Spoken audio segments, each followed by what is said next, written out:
भारत ने आतंकी मुल्क पाकिस्तान को अब की बार इंटरनेशनल प्लेटफॉर्म पर जबरदस्त लताड़ लगाई। उसके बारे में आपको विस्तार से बताऊंगा और यह भी दिखाऊंगा कि पाकिस्तान से कौन सा नया सबूत सामने आया है जो एक बार फिर चीख चीख कर कह रहा है कि पाकिस्तान में सेना और आतंकवादी संगठनों का चोली दामन वाला रिश्ता है। लेकिन सबसे पहले बात पाकिस्तान की इंटरनेशनल बेइज्जती की। खैर, उसके लिए नई बात नहीं है, लेकिन एक बार फिर से उसके साथ हुआ है, जबरदस्त हुआ है।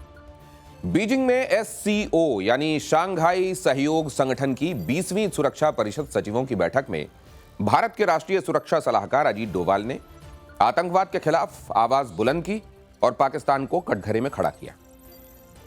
पाकिस्तान के NSA और खुफिया एजेंसी ISI के चीफ असीम मलिक के सामने अजीत डोभाल ने न सिर्फ आतंकवाद के खिलाफ दोहरे मापदंडों की बखिया उधेड़ी, बल्कि आतंकवाद के खिलाफ भारत की सख्त नीति को भी दुनिया के सामने पूरी ताकत से रखा।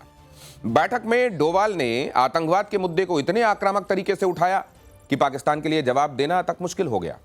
डोभाल ने स्पष्ट शब्दों में कहा कि आतंकवाद के खिलाफ लड़ाई में दोहरे मापदंड नहीं चलेंगे।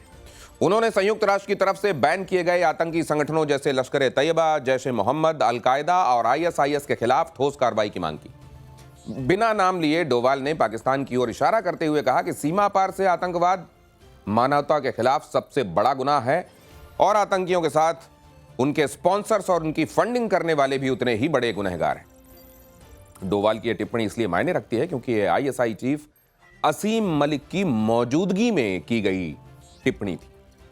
तो एक तरफ भारत ने चीन में पाकिस्तान को आतंकवाद के मुद्दे पर बेनकाब किया, तो दूसरी तरफ खुद पाकिस्तान से ही आज उसके आतंकी चेहरे का एक और सबूत सामने आया।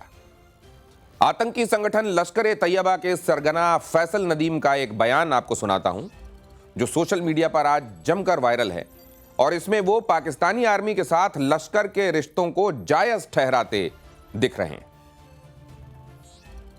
सो कॉल्ड जिसको इस्टेब्लिशमेंट कहा जाता है, उसका एक मखसूस किस्म का रोल इस मुल्क में मौजूद है, ठीक है। और उस रोल के मुताबिक लोगों का उनसे ताल्लुक, राब्ता, सारी चीजें होती हैं। कोई जमात, शायद मैं नहीं समझता कि पाकिस्तान में ऐसी हो, जितनी भी जमातें मौजूद हैं ये सब कहीं ना कहीं सहूलत उठाती रही हैं, आइंदा भी वो सहूलत हासिल करने के लिए तैयार हैं। इस हैसियत में उनका ताल्लुक और राब्ता किसी न किसी सूरत में इस्टेब्लिशमेंट के साथ रहता है। तो हम कहते हैं कि जब इस पाकिस्तान में हम रहते हैं, पाकिस्तान में हम काम करना चाहते हैं, तो जब मैं उनसे मिलूंगा तो कोई भी मुझे ये कह देगा कि आप उनसे मिल रहे हैं, तो भाई मिलने मिलाने में तो किसी किस्म की कोई परेशानी नहीं होती है।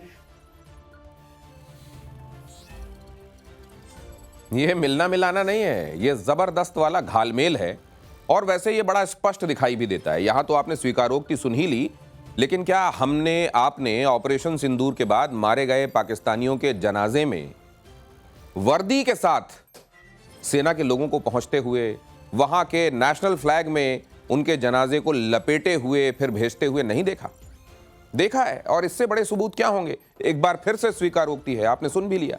पाकिस्तान में बैठा आतंकी सरगना खुलेआम एस्टेब्लिशमेंट यानी पाकिस्तानी आर्मी के साथ अपने रिश्तों को न सिर्फ स्वीकार रहा है, बल्कि जायज ठहरा रहा है। यह भी बता रहा है कि पाकिस्तान में ऐसा कोई संगठन नहीं है जिसका आर्मी के साथ राब्ता ना हो। साफ है कि जो अपने आप को फील्ड कहते हैं और हमारी निगाहों में, दुनिया की निगाहों में फील्ड मार्शल हैं, असीम मुनीर की सत्ता में पाकिस्तान अब भी आतंकवाद के ही रास्ते पर आगे बढ़ रहा है। इसीलिए अजीत डोभाल ने पाकिस्तान के आतंकी एजेंडे को एक्सपोज करने के लिए कूटनीति का पंच मारा है। और वो कैसे किया है, यहां आप समझिए। पहला पंच ये कि रुख आक्रामक है और फिर भी भाषा बहुत संयमित रखा अजीत डोभाल ने। उन्होंने आतंकवाद पर सख्त रुख अपनाया और भाषा इतनी संयमित कि कोई भी देश खुलकर उनकी आलोचना न कर सके। उन्होंने पाकिस्तान का नाम नहीं लिया, लेकिन संदेश बहुत साफ था।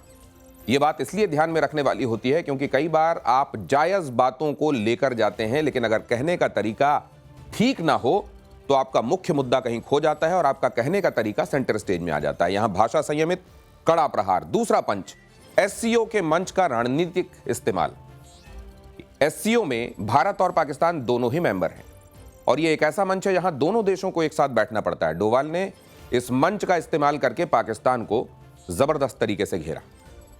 तीसरा पंच, ऑपरेशन सिंदूर का उन्होंने जिक्र किया। डोभाल ने ऑपरेशन का जिक्र करते हुए स्पष्ट कर दिया कि भारत आतंकवाद के खिलाफ मिलिट्री ऑपरेशन करने से नहीं हिचकता।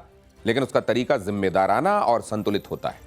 ये एक तरह से पाकिस्तान को चेतावनी थी कि भारत भविष्य में भी ऐसी कार्रवाइयां कर सकता है। चौथा पंच, ग्लोबल कम्युनिटी को एकजुट करने की अपील।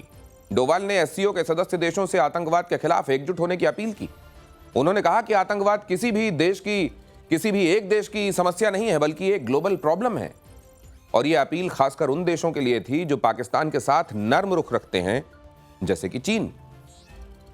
और पांचवां सबसे अहम पंच ये कि चीन के साथ बैलेंसिंग एक्ट भी किया गया। चीन जो पाकिस्तान का ऑल वेदर फ्रेंड कहलाता है, उसे डोवाल ने यह मैसेज भी दे दिया कि भारत आतंकवाद के मुद्दे पर उसकी नरमी को बर्दाश्त नहीं करेगा। और इसी बीच बीजिंग में डोवाल ने चीनी विदेश मंत्री वांग यी और उपराष्ट्रपति हान जंग से भी मुलाकात करके भारत और चीन के संबंधों को और बेहतर बनाने पर जोर दिया और गजब का बैलेंसिंग एक्ट उन्होंने यहां दिखाया। तो पाकिस्तानी खुफिया एजेंसी आईएसआई के चीफ असीम मलिक ने तो भारत की हुंकार सुन ली, और अब सुनने की बारी है पाकिस्तान के रक्षा मंत्री ख्वाजा आसिफ की। चीन में भारत के रक्षा मंत्री राजनाथ सिंह ऑपरेशन सिंदूर की विजय गाथा सुनाएंगे और वहां ख्वाजा आसिफ भी मौजूद रहेंगे। एससीओ देशों की रक्षा मंत्रियों की बैठक में भाग लेने के लिए चीन रवाना होने से पहले ही राजनाथ सिंह ने सोशल मीडिया पर लिखा कि विश्व शांति सुरक्षा को लेकर भारत का विजन एससीओ में रखा जाएगा। लेकिन साथ ही उन्होंने एक और बड़ी बात कह दी। उन्होंने लिखा कि आतंकवाद के समूल खात्मे के लिए मिलजुल कर कोशिश किए जाने की जरूरत पर भी चर्चा होगी। रक्षा मंत्री राजनाथ सिंह की तैयारी से स्पष्ट है कि एससीओ की बैठक में ख्वाजा आसिफ के सामने ही भारत आतंकवाद फैलाने के लिए पाकिस्तान को बेनकाब करेगा। और यह बहुत मुमकिन है कि पाकिस्तान के साथ ही भारत के निशाने पर वो ताकतें भी होंगी जो अब तक पाकिस्तान के आतंकी एजेंडे पर पर्दा डालने का काम करती रही हैं। और ये मत भूलिए कि अभी चंद दिन पहले ही भारत ने दुनिया के अलग अलग हिस्सों में डेलीगेशन भेजकर पाकिस्तान को एक्सपोज किया था, ऑपरेशन सिंदूर को लेकर दुनिया को जानकारी दी थी। और ऐसे में एससीओ का मंच भी भारत के लिए एक मौका लेकर आया है, जहां पाकिस्तान और चीन की मौजूदगी में भारत आतंकवाद के खिलाफ अपनी बात को मजबूती से रखेगा। सूत्रों के मुताबिक इसी दौरे पर राजनाथ सिंह की चीन के रक्षा मंत्री के साथ अलग से मुलाकात भी हो सकती है, और उस मीटिंग का एजेंडा भी हमें पता होना चाहिए। बताया जा रहा है कि जब चीनी रक्षा मंत्री से हमारे रक्षा मंत्री राजनाथ सिंह मिलेंगे तो बात ऑपरेशन सिंदूर को लेकर तो होगी, साथ ही साथ गलवान मुद्दे को लेकर भी चर्चा हो सकती है। और इससे एक बात तो एकदम क्लियर है कि भारत चीन संबंधों को लेकर पाकिस्तान जिस तरह का भ्रम फैलाता आ रहा है, उस भ्रम तंत्र पर भी करारा प्रहार होने वाला है। भारत चीन के संबंधों के बीच कंफ्यूजन वाली स्थिति भी दूर होने की उम्मीद है।